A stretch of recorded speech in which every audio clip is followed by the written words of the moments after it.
Halo, apa kabar? Salam jumpa pemirsa. Senang sekali Nusa Tenggara Timur hari ini kembali menjumpai Anda. Ya, sejumlah informasi menarik dan teraktual dari berbagai daerah di Nusa Tenggara Timur telah kami siapkan untuk Anda. Mengawali perjumpaan kita, berikut cuplikan berita utama. Puluhan tahun lamanya, warga di dua kampung di Desa Satar Punda, Kecamatan Lambaleda Utara, Kabupaten Manggarai Timur, belum menikmati air minum bersih.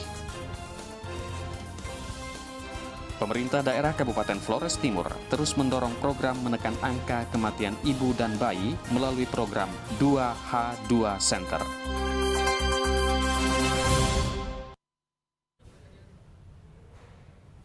Ya, dua cuplikan berita utama tadi yang kami rangkai dengan sejumlah informasi lainnya bersama saya, Komang Astrid. Ya, dan saya Helga Meliani, inilah Nusa Tenggara Timur hari ini selengkapnya untuk Anda.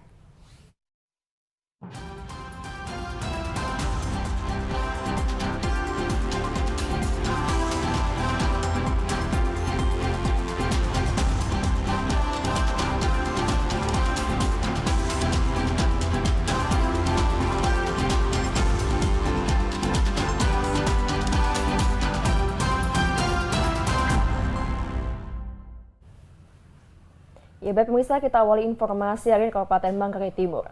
Puluhan tahun lamanya, warga di dua kampung di Desa Satar Punda, Kecamatan Lambaleda Utara, Kabupaten Manggarai Timur, belum menikmati air minum bersih. Warga di kampung tersebut terpaksa memanfaatkan air hujan untuk kebutuhan sehari-hari.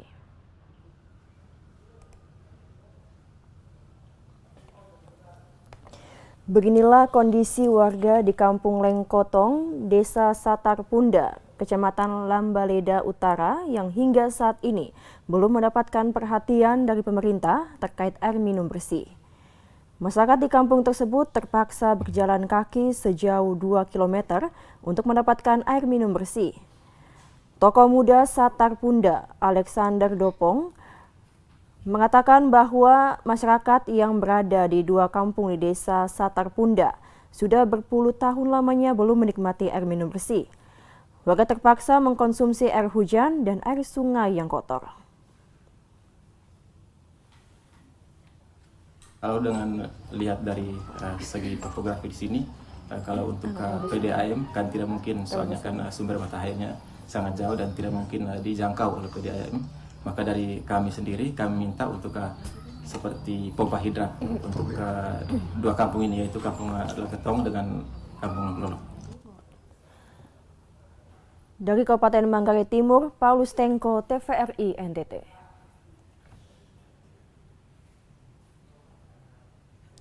Ya, pemirsa, menindaklanjuti pencanangan bulan vaksin bagi hewan penular rabies. Pemerintah pusat, pemerintah Provinsi Nusa Tenggara Timur, dan pemerintah Kabupaten Timor Tengah Selatan menggelar rapat koordinasi percepatan penanganan kejadian luar biasa rabies di Kabupaten Timor Tengah Selatan. Menindaklanjuti kegiatan pencanangan bulan vaksinasi bagi hewan penular rabies di Kabupaten Timor Tengah Selatan, maka pemerintah perlu melaporkan berbagai kendala dan persoalan yang dialami ketika menangani kasus rabies melalui kejadian luar biasa yang ditetapkan Bupati. Dengan demikian, berbagai upaya dan pola penanganan dapat dilakukan untuk membasmi kasus rabies di Kabupaten Timor Tengah Selatan. Salah satu kendala yang dialami adalah kesadaran masyarakat untuk mengandangkan HPR-nya yang sangat sulit. Karena itu, melalui rapat koordinasi yang dilaksanakan pemerintah melalui lintas sektor di daerah, tentunya akan mendapatkan berbagai metode untuk percepatan penanganan kasus rabies di Timor Tengah Selatan. Kita sudah duduk bersama di kantor daerah, sudah rapat bersama, dan kita sudah dibantu oleh pemerintah pusat nanti dan diseluruhkan oleh pemerintah provinsi. Jadi nanti vaksin dan juga vaksin tidak hanya untuk hewan tetapi juga untuk manusia. Nanti mereka sudah sediakan itu dan juga biaya operasional. Dari Kabupaten Timor Tengah Selatan, Evan Baitanu, TVRI NTT. Ya, sementara itu Kementerian Pertanian Republik Indonesia bersama Badan Penanggulangan Bencana Nasional Republik Indonesia dan Badan Penanggulangan Bencana Daerah Provinsi Nusa Tenggara Timur melakukan pencanangan bulan vaksinasi hewan penular rabies di Kabupaten Timur Tengah Selatan.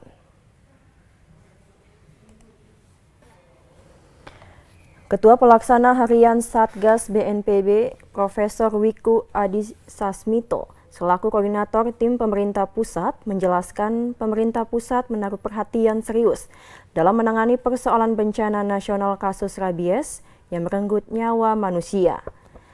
Secara keseluruhan, korban rabies sebanyak 30 orang dan 14 orang diantaranya di Nusa Tenggara Timur, khususnya di Kabupaten Timur Tengah Selatan.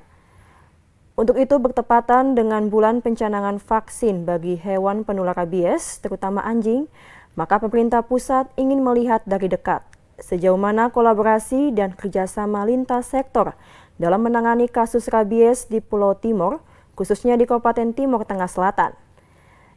Dalam pola penanganan, pemerintah pusat menangani dari dua aspek, yaitu aspek hewan dan aspek manusia.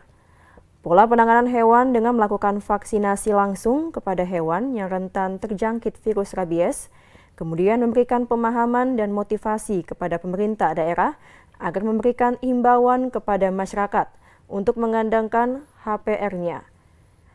Sedangkan pola penanganan kepada manusia dengan memberikan vaksin antiserum pada awal peristiwa gigitan. Pemerintah pusat telah mengucurkan anggaran operasional penanganan rabies senilai 1,8 miliar rupiah kepada pemerintah Provinsi Nusa Tenggara Timur dan Kabupaten Timur Tengah Selatan. Dengan adanya kasus rabies yang merebak di Nusa Tenggara Timur, salah satunya di BTS, pemerintah pusat memberikan perhatian penuh terhadap upaya pemberantasan rabies di NTT dan salah satunya di Kabupaten BTS. Kegiatan pencanangan bulan vaksin HPR ditandai dengan pelayanan vaksin massal kepada sejumlah HPR yang berhasil dikumpulkan oleh Dinas Peternakan dan Kesehatan Hewan dan Badan Penanggulangan Bencana Daerah Kabupaten Timur Tengah Selatan. Dari Kabupaten Timur Tengah Selatan, Evan Baitanu, TVRI NTT. Masih dari Kabupaten Timur Tengah Selatan, pemirsa, sedikitnya 380 tenaga kesehatan dari 37 puskesmas di Kabupaten Timur Tengah Selatan mengikuti integrasi layanan publik tentang berbagai persoalan kesehatan di Kabupaten Timur Tengah Selatan, terutama kasus stunting yang dihitung dari 1000 hari kehidupan pertama. Kepada TVRI, Dr. Carolina Tahun, Kepala Dinas Kesehatan Kabupaten Timur Tengah Selatan menjelaskan, demi membangun pemahaman tenaga kesehatan mulai 1000 hari kehidupan pertama bagi para ibu hamil, maka Dinas Kesehatan Kabupaten Timur Tengah Selatan menggelar kegiatan integrasi layanan publik yang mencakup berbagai persoalan yang akan dibahas bersama untuk dicarikan solusi agar tenaga medis dapat memahami secara detail sebelum turun ke desa untuk melakukan pelayanan kepada masyarakat. Peserta yang mengikuti kegiatan diantaranya tenaga promosi kesehatan, tenaga perawat puskesmas, tenaga bidan puskesmas, tenaga analis, bidan desa, dan perawat desa. Karena TTS Pilot Project, maka kita sepakat dengan Bapak Bupati bahwa ke-37 puskesmas yang ada di Kabupaten Timur Tengah Selatan melaksanakan program integrasi layanan publik karena sangat bermanfaat sekali, terutama untuk pencegahan penyakit. Karena dari pencegahan penyakit ini kita bisa mencegah dari 1000 hari pertama kehidupan sampai ke usia lanjut dan penyakit menular. Pantauan TVRI di lokasi kegiatan tampak seluruh tenaga kesehatan sangat serius mengikuti penyampaian materi oleh para narasumber. Dari Kabupaten Timur Tengah Selatan, Evan Baitanu, TVRI NTT. Ya, pemirsa, Satuan Lintas Polres Malaka gelar Polis Goes to School ke sekolah-sekolah menengah atas di sekitar Kota Betun. Hal ini dilakukan guna mencegah terjadinya kecelakaan bagi kaum remaja, terutama anak-anak sekolah. Mau tadi ya harus safe. Kegiatan yang dijalankan Satuan Lalu Lintas Kabupaten Malaka ke sekolah-sekolah sebagai bentuk perhatian serius dari Polres Malaka guna mengantisipasi dan mencegah terjadinya kecelakaan yang terjadi pada anak-anak usia remaja. Kegiatan Police Goes to School dilaksanakan di 2 sekolah yakni SMA Negeri Hare Kakae dan SMA Sinar Pancasila Betun. Police Goes to School merupakan sebuah program gagasan Polri untuk memberikan kegiatan pendidikan di sekolah oleh anggota Polri melalui metode sosialisasi, ceramah, seminar, dan metode lainnya yang fokus pada tata cara berlalu lintas. Selain itu, kegiatan ini dilaksanakan sebagai upaya memupuk kedekatan dengan masyarakat, khususnya kaum pelajar. Berdasarkan data yang dihimpun TVRI tahun 2023, persentase kecelakaan terjadi pada anak-anak remaja dan kaum pelajar mencapai 25%. Kapolres Malaka AKBP Rudi Yunus Yakobledo melalui Kepala Urusan Pembinaan Operasi KBO Satlantas Polres Malaka Ibda Sahlim mengatakan bahwa polisi masuk ke sekolah sangat membantu anak-anak sekolah yang mulai memasuki usia remaja dan sering ugal-ugalan di jalan, agar dapat mengetahui aturan berlalu lintas dan selalu waspada pada saat berkendara. Untuk memberikan pengetahuan tentang lalu lintas supaya ke depannya anak-anak kita yang notabene yang masih muda, yang masih senang dengan gaya ugal-ugalan, dengan adanya polisi masuk sekolah, kita memberikan pemahaman. Sementara itu, Kepala SMA Negeri Hare Kakae, Robertus Briatahuk mengatakan, sangat berterima kasih kepada Polres Malaka atas niat baik dari Satlantas Polres Malaka yang sudah memberikan dan menginformasikan kepada para siswa dan para guru terkait aturan berlalu lintas. Selain itu, pihak sekolah pun akan terus menginformasikan kepada siswa agar tetap mematuhi aturan sesuai dengan yang sudah disampaikan Satlantas Polres Malaka. Bapak Sali telah memberikan pencerahan kepada kami sekalian, baik itu guru maupun peserta didik yang ada di sekolah ini. Dengan demikian, apa yang sudah disampaikan oleh Bapak Sali terkait dengan bagaimana kita pencerahan yang baik akan berlanjut. Dari Kabupaten Malaka, Yosman Seran, TVRI NTT. Ya pemirsa, beragam informasi menarik lainnya akan kami hadirkan usai jeda pariwara berikut. Tetaplah bersama kami di Nusa Tenggara Timur hari ini.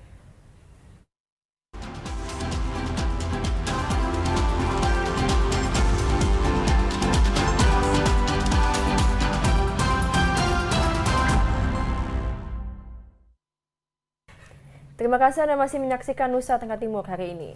Ya, kita ke informasi berikutnya pemirsa. Pemerintah daerah Kabupaten Flores Timur terus mendorong program menekan angka kematian ibu dan bayi melalui program 2H2 Center sebagai upaya menekan angka kematian ibu dan bayi secara spesifik, mengatur melalui program edukasi, terlalu muda melahirkan, terlalu tua melahirkan, terlalu sering atau dekat jarak melahirkan, serta terlalu banyak anak. Faktor utama pencegahan kematian ibu dan anak adalah perencanaan kehamilan. Hal ini sekaligus memastikan kesehatan ibu dan bayi. Menurut Francisca Anjika Wain, pejabat fungsional nutrisionis Dinas Kesehatan Flotim kepada TVRI menjelaskan, secara statistik data persalinan tahun 2022 sebanyak 4.077 persalinan, tahun 2023 sebanyak 3.693 persalinan. Dari data persalinan, jumlah kematian ibu per tahun 2022 sebanyak 6 ibu yang meninggal dunia, tahun 2023 sebanyak 9 ibu meninggal. Sementara data kematian bayi tahun 2022 sebanyak 42 kasus dan tahun 2023 sebanyak 49 kasus. Dari data kematian ibu dan bayi, faktor penyebab kematian bayi disebabkan oleh faktor aksisia atau gangguan pada saluran pernapasan atau gagal nafas bayi. Sementara faktor kematian ibu dominan secara klinis disebabkan oleh penyakit bawaan ibu yang diderita sebelumnya atau penyakit tidak menular seperti hipertensi, kanker, dan penyakit lainnya. Dengan data yang ada, pemerintah daerah melalui Dinas Kesehatan Flores Timur terus berupaya meminimalisir menekan angka kematian ibu dan anak. Melalui program strategis daerah meliputi program 2H2 Center, di mana program ini memfasilitasi ibu bersalin rujukan dari puskesmas ke rumah sakit umum daerah. Selain itu, program kemitraan USAID dalam program Momentum melalui program pendekatan desa siaga dalam memberikan edukasi dini bagi ibu hamil di setiap desa kelurahan, sehingga upaya menekan angka risiko kematian ibu dan bayi semakin dioptimalkan. Dari Flores Timur, Patman Worang, TVRI NTT. Ya, pemirsa, merespon kejadian serangan ulat gayak Frugiperda atau GF yang cepat dan meluas. Pemerintah daerah Kabupaten Flores Timur melalui Dinas Pertanian setempat saat ini melakukan beberapa langkah antisipasi untuk mengendalikan hama tersebut.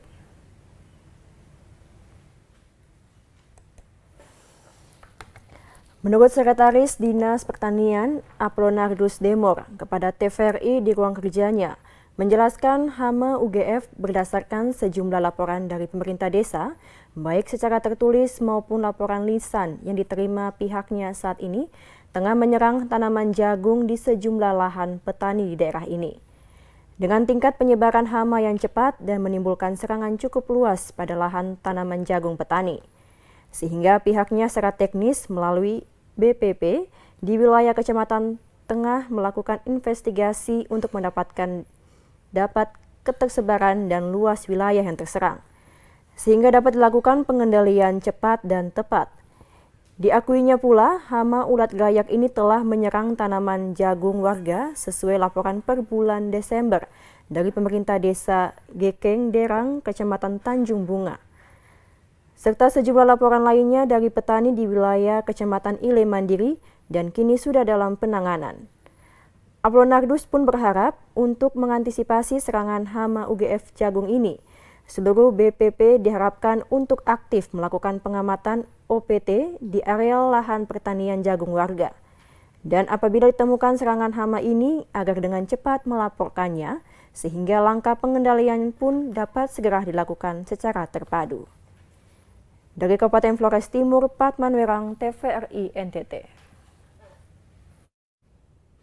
Gerakan untuk memulihkan kembali pangan lokal terus menguat di kalangan kelompok tani di wilayah Kabupaten Kupang. Makanan lokal tidak hanya dikonsumsi rumah tangga, tetapi sudah masuk dalam bisnis kuliner, seiring dengan meningkatnya minat masyarakat untuk mengurangi ketergantungan pada beras. Demikian disampaikan Kadis Pertanian dan Tanaman Pangan Kabupaten Kupang, Amin Juariah, ketika menghadiri gerakan tanam pangan lokal kelompok tani Koenetan dan Oelanisa, Desa Oelatani, Kecamatan Kupang Timur. Ia menegaskan tujuan gerakan tanam pangan lokal untuk mendorong produksi tanaman seperti jagung, ubi kayu, kacang kedelai, dan pisang, dalam upaya memperkuat ketahanan pangan dalam menghadapi anomali iklim dan ancaman fenomena El Nino. Dirinya menambahkan kegiatan ini dalam rangka memperkuat ekonomi petani pasca panen. Di tempat yang sama, Kades Oelatomo, Aprinus Kolo menambahkan, lokasi lahan persawahan ini sudah puluhan tahun tidak digarap petani karena kurangnya ketersediaan air. Pihaknya sangat bersyukur dan mengucapkan terima kasih pada Dinas Pertanian dan Tanaman Pangan yang sudah banyak membantu benih untuk mendongkrak pertumbuhan ekonomi di daerah ini. Lebih cerdas dalam mensiasati iklim yang tidak menentu, sehingga kita tetap bisa kemudian nanti tetap bisa panen meskipun sampai saat ini tadi disampaikan bahwa hujan juga tidak menentu. Nah, barangkali dengan situasi yang seperti ini kita mulai menanam terutama pangan lokal yang menjadi bahan cadangan pangan kita. Kami masyarakat pemerintah sangat mengapresiasi apa yang dicanangkan oleh Dinas Pertanian bagi kami di Desa Timur. Kami bersyukur melalui Dinas Pertanian, ada kegiatan yang sudah dilakukan di lokasi wisata yang kita saksikan ini. Di Stampan berharap gerakan tanam pangan lokal di daerah ini bisa maksimal. Kegiatan ini turut dihadiri oleh tokoh masyarakat, tokoh agama, dan para petani. Dari Kabupaten Kupang, Max Foni, TVRI NTT. Pemirsa, informasi selanjutnya dari Kabupaten Timur Tengah Selatan akan kami hadirkan usai jeda berikut. Ya, tetaplah bersama kami di Nusa Tenggara Timur hari ini.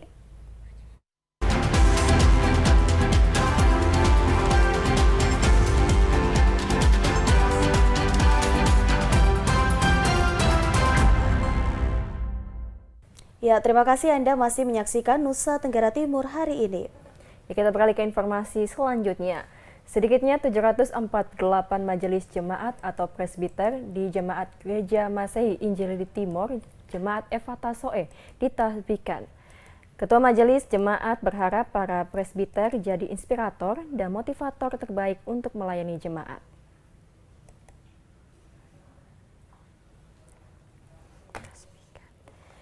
Ketua Majelis Jemaat Efata Soe, Pendeta Yosafat Manu, mengatakan sebanyak 748 majelis jemaat atau presbiter yang terdiri dari 394 penatua, 205 diaken, dan 149 pengajar ditasbihkan dan dikukuhkan di hadapan Tuhan dan jemaat untuk membantu para pendeta melayani 2.400 kepala keluarga dan 11.678 jiwa jemaat Efata Soe yang tersebar pada 16 koordinator jemaat dan 90 rukun.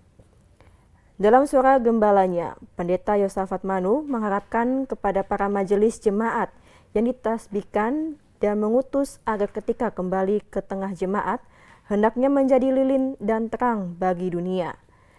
Hendaknya menjadi inspirator dan motivator bagi jemaat Tuhan yang ada di rukun masing-masing yang tersebar di wilayah pelayanan Jemaat Gereja Masehi Injil di Timur Efata Soe, dan berpegang teguh pada titah dan janji kepada Tuhan Allah selaku kepala gereja, serta tetap berdoa dan bekerja agar jemaat-jemaat dipimpin menjadi teguh dalam iman percaya kepada Tuhan Allah.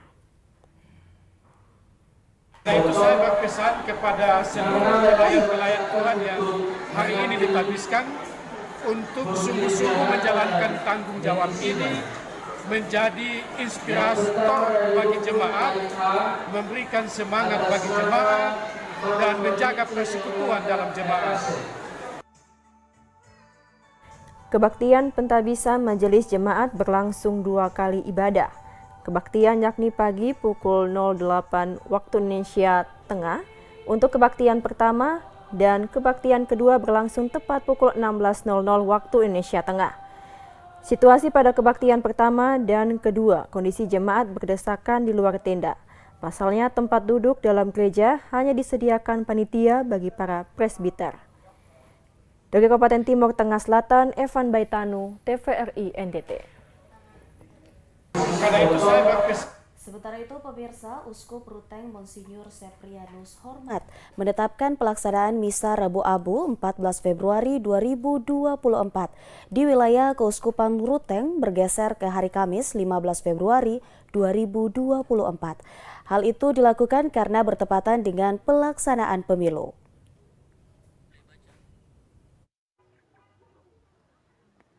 Balanya Ruteng Monsinyur Seprianus Hormat telah menetapkan pelaksanaan Misa Rabu Abu pada hari Kamis 15 Februari 2024.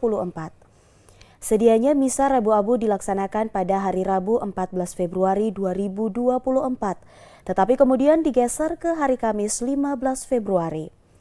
Hal itu dikarenakan hari Rabu 14 Februari bertepatan pelaksanaan pemilu. Kebijakan tersebut dikeluarkan Uskup Ruteng guna mendukung pelaksanaan pemilu dan juga pelaksanaan ibadat. Pihak Keuskupan Ruteng ingin agar umatnya bisa mengikuti pencoblosan di TPS. Sementara itu, untuk petugas KPU dan Bawaslu dapat melaksanakan Misa Rabu Abu hari Selasa 13 Februari atau sehari sebelum pencoblosan. Uskup Ruteng Monsinyur Siprianus Hormat mengajak umat agar bersikap sportif dan menjaga kedamaian demi terselenggaranya pemilu yang jujur, adil, langsung dan umum secara bebas rahasia. Uskup meminta juga agar umat ikut mengawasi seluruh proses pemilu dan menerima hasil pemilu dengan sportif dan damai. Dari Kabupaten Manggarai, Leonardus, TVRI NTT.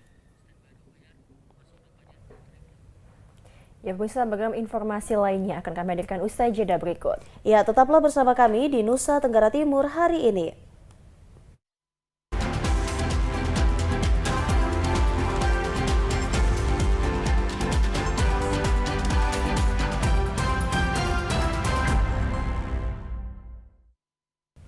Ya, Anda masih menyaksikan Nusa Tenggara Timur hari ini. Ya, kita beralih ke informasi lainnya. Pemirsa, suku Dawan yang mendiami wilayah Beaneno, Kecamatan Sasitamean, Kabupaten Malaka, memiliki satu peninggalan budaya menarik, yakni lunat atau tato yang digambar pada bagian tubuh perempuan. Rata-rata perempuan yang berusia 60 tahun ke atas kini tinggal menjadi peninggalan budaya yang akan menghilang karena mereka merupakan generasi terakhir yang mewarisi budaya lunat. Desa Beaneno atau yang lebih dikenal dengan nama Bikane merupakan salah satu wilayah yang terletak di Kecamatan Sasitamean, Kabupaten Malaka, Nusa Tenggara Timur. Desa yang terkenal dengan hasil buah pinang yang melimpah ini juga memiliki sejumlah warisan budaya nenek moyang yang telah diwariskan secara turun-temurun. Salah satunya yakni tato atau lunat dalam bahasa setempat. Lunat merupakan praktik pembuatan tato bermotif yang digambar pada bagian tubuh seseorang baik laki-laki maupun perempuan. Saat ini lunat hanya bisa dilihat pada sedikit wanita yang masih hidup. Generasi mereka inilah yang merupakan generasi terakhir karena rata-rata usia di atas 60 tahun dengan lunat yang menghiasi tubuh mereka. Lunat biasanya terletak di bagian tangan, lengan, pergelangan tangan dan kaki, serta pada bagian betis. Lunat yang tergambar pada bagian tubuh ini biasanya berbentuk motif dan tulisan nama atau singkatan serta angka.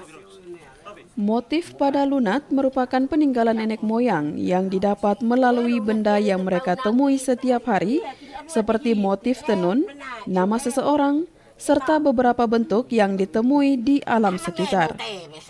Bagi perempuan yang memiliki lunat, praktik pembuatannya dilakukan saat usia mereka masih remaja. Untuk membuat tinta tato, bahan yang digunakan yakni sisa pembakaran lampu pelita yang dicampur beberapa campuran untuk memberikan warna pada tato. Pada saat membuat lunat, perempuan pun harus menahan rasa sakit, bahkan pendarahan selama beberapa hari. Untuk membuat gambar, pembuat lunat pun hanya memiliki pengetahuan akan motif secara turun-temurun. Biasanya diwariskan dari perempuan yang sudah memiliki lunat. Pembuatan lunat memiliki tujuan dan makna tersendiri bagi wanita pada zaman itu. Seperti yang diungkapkan oleh sejumlah perempuan, yakni sebagai penanda bagi gadis yang mulai beranjak dari masa remaja menuju dewasa. Lebih khusus bagi perempuan Dawan, praktik pembuatan lunat ini menunjukkan tindakan sakral yang mengungkapkan keberanian untuk menanggung beban serta berbagai persoalan. Hal ini pun bisa terlihat saat seorang perempuan menahan rasa sakit pada saat ditato, sebagai simbol kekuatan perempuan Dawan. Selain sebagai simbol keberanian, menurut pengakuan sejumlah perempuan, lunat dibuat sebagai penanda bahwa seorang perempuan sudah menikah, terutama saat masa pendudukan Jepang. Dengan adanya lunat, seorang perempuan bisa dijauhi oleh penjajah untuk dijadikan sebagai pasangan. Di masa sekarang, praktik lunat sudah tidak bisa dilakukan lagi, dengan adanya stigma positif terhadap perempuan yang memiliki tato. Selain itu, di masa sekarang misalnya, untuk menempuh pendidikan di sekolah dasar, perempuan dilarang memiliki tato. Oleh karena itu, lunat saat ini tinggal menjadi warisan budaya yang sebentar lagi akan hilang dan tidak bisa ditemui lagi oleh masyarakat.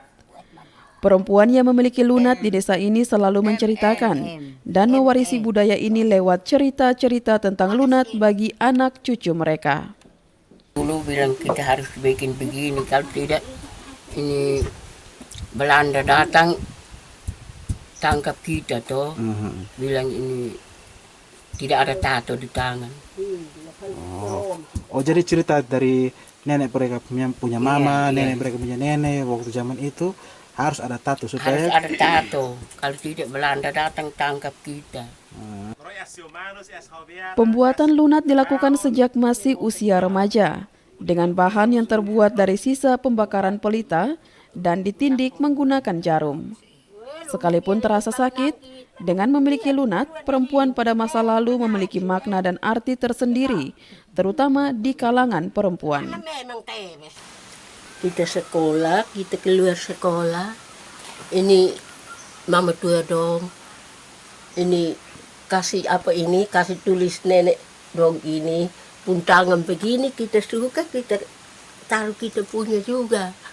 Dan kita mulai berpacaran, kita harus bikin ini karena bilang kita tak kasih tanda supaya ini laki-laki seperti kita.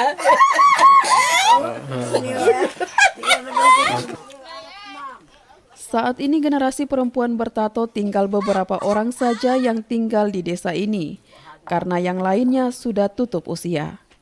Lunat pun menjadi warisan budaya terakhir dan tidak bisa diwariskan, namun dapat menjadi sebuah peninggalan kekayaan budaya bagi generasi penerus. Dari Kabupaten Belu, Andri Witak, TVRI NTT. Ya pemirsa, Kabupaten Belu, Nusa Tenggara Timur memiliki sejuta kekayaan tradisi lokal yang saat ini masih terjaga dan dilestarikan. Salah satunya Kampung Adat Mata Besi yang memiliki rumah adat berumur ratusan tahun. Kampung adat ini menjadi salah satu destinasi wisata favorit wisatawan yang berkunjung ke Kabupaten Belu, Nusa Tenggara Timur.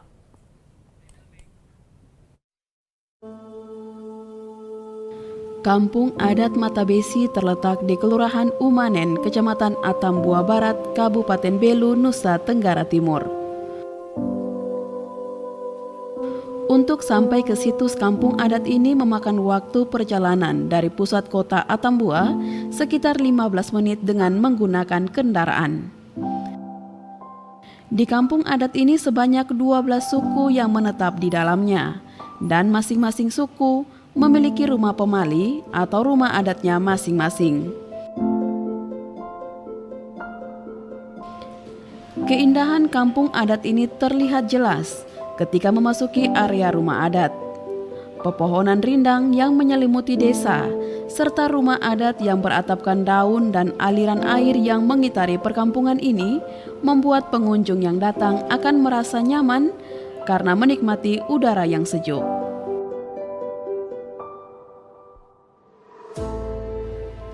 Sejumlah rumah adat yang berumur ratusan tahun masih alami, tanpa tersentuh oleh modernisasi. Di salah satu sudut perkampungan, terdapat sebuah mezbah yang disusun rapi dengan batu. Mezbah ini sering digunakan oleh penduduk setempat untuk melakukan ritual adat. Wisatawan yang datang mengabadikan keindahan pemandangan kampung adat ini dengan latar belakang rumah adat maupun pepohonan yang rindang.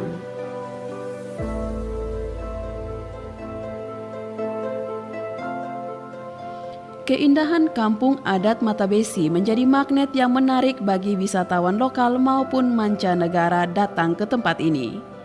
Warga yang tinggal di kampung adat ini merasa senang dengan banyaknya wisatawan yang datang berkunjung melihat rumah adat yang sudah berumur ratusan tahun.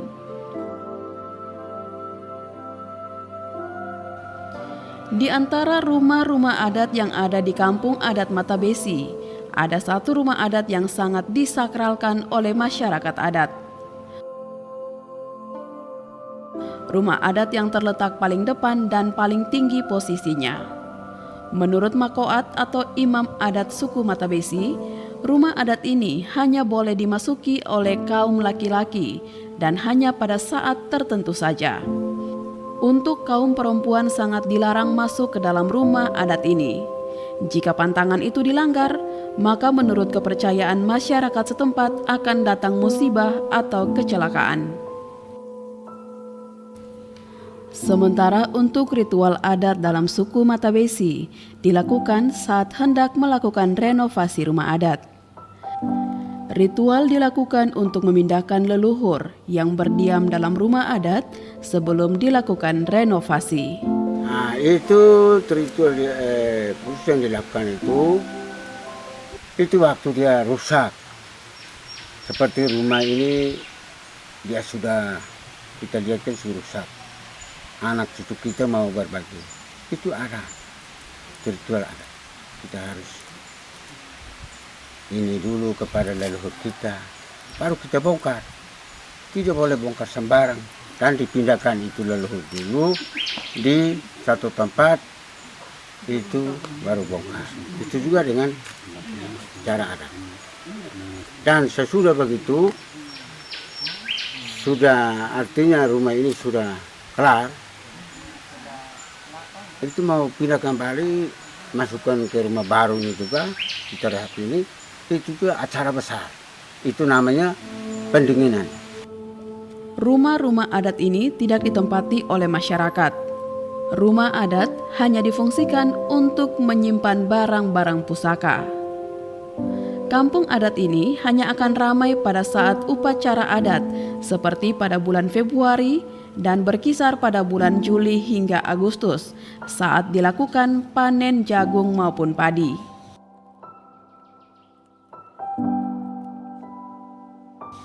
Karena sebelum masyarakat kampung adat memakan hasil panen, terlebih dahulu harus dilakukan upacara adat dengan pemberian persembahan bagi Tuhan dan leluhur.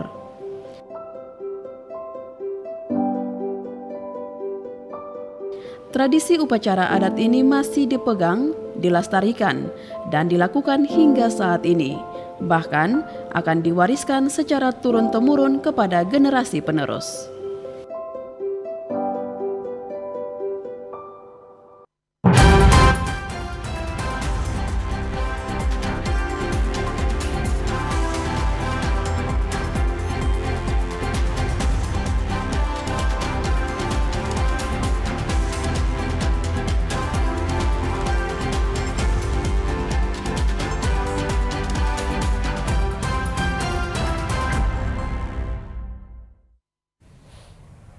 Pemirsa, informasi dari Kabupaten Belu sekaligus mengakhiri perjumpaan kita hari ini. Ya, terus saksikan Nusa Tenggara Timur hari ini yang menyajikan informasi secara santun, lugas, dan berimbang. Hanya di TVRI NTT, media pemersatu bangsa. Akhir kata saya Helga Meliani. Dan saya Komang Astri, melakukan pekerjaan bertugas, mengucapkan terima kasih atas kebersamaan Anda. Selamat melanjutkan aktivitas Anda dan sampai jumpa.